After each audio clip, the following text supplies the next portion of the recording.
এই যে এত বন্ধু বান্ধব আপনার চারপাশে ঘুরঘুর করছে, মানে আপনি ভাবছেন এরা সবাই মনে হয় আপনার আপনজন। আসলে তা নয়।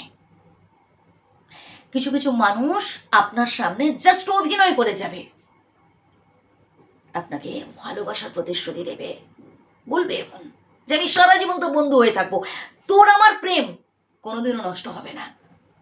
এইরকম ভুরি ভুরি উদাহরণ রয়েছে আপনার কাছে, একটু ঠান্ডা মাথায় ভাববেন কথাগুলো। কিন্তু একটা সময় দেখবেন ওই মানুষগুলো আপনাকে ঠকিয়ে, আপনাকে কষ্ট দিয়ে, আপনাকে ছেড়ে ঠিক পালাবে। আর সেই সময়টা কখন জানেন?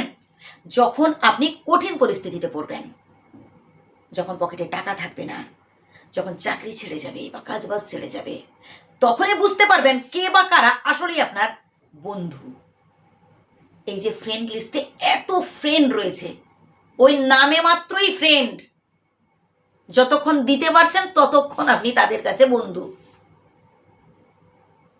বিপদে পড়ে দেখবেন যে বন্ধুগুলো একটা সময় বলেছিল না, তুই বিপদে পড়লে আমাকে জাস্ট একটা কল করবি, আমি পৌঁছে যাব। ফোন করে দেখবেন, যেই শুনে নেবে যে আপনি বিপদে পড়েছেন, দ্বিতীয়বার ফোন করলে আর ধরবেই না ফোন। আপনার সাথে কোনো রকম যোগাযোগ রাখার চেষ্টা সে করবেই না।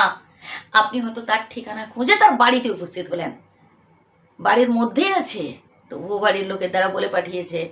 দরজা খুলে যখন আপনি খুব আশা করে তাকে জিজ্ঞেস করবেন বা ভেতরে ঢুকতে যাবেন, আপনাকে ঢুকতেই দেবে না, বলবে বাড়িতে নেই।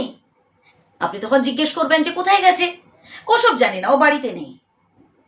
বুঝলেন?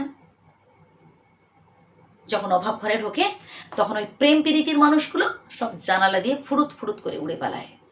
কেউ কারণ নয় প্রিয় বন্ধুরা, এই পৃথিবীতে কেউ কারণ নয়। যতক্ষণ আপনি দিতে পারছেন ততক্ষণ। যে আপনি হাতটা গুটিয়ে নেবেন, যেই আপনার সামর্থ্য থাকবে না, আপনি হয়ে যাবেন সব থেকে খারাপ মানুষ। আপনি একদম অকেজো তাদের কাছে, পাশ দিয়ে চলে যাবে, আপনার দিকে ফিরেও তাকাবে না। আর আজ আপনি দুঃখ কষ্টের কথাগুলো জনে জনে সবার কাছে বলে বেড়াচ্ছেন। কি ভাবছেন তারা সহানুভূতি দেখাবে, তারা সিম্প্যাথি দেখাবে আপনার প্রতি? মোটেই নয়। তারা আপনার এই দুঃখ কষ্টগুলোকে না জাস্ট ভাবছে একটা স্টোরি। আবার কেউ কেউ দেখবেন মানে আপনার দুঃখ কষ্টের কথাগুলো শুনে সেই মুহূর্তে সে তার জীবনের অতীতের কোনো না কোনো দুঃখ কষ্টের কথা আপনার সামনে তুলে ধরছে। তার মানে কি? সে শুনতে চাইছে না আপনার দুঃখ কষ্টের কথা, সে আকারে ইঙ্গিতে বোঝাতে চাইছে, সে প্রমাণ করতে চাইছে যে আপনার থেকেও বেশি দুঃখ কষ্ট ছিল একটা সময় তার জীবনে।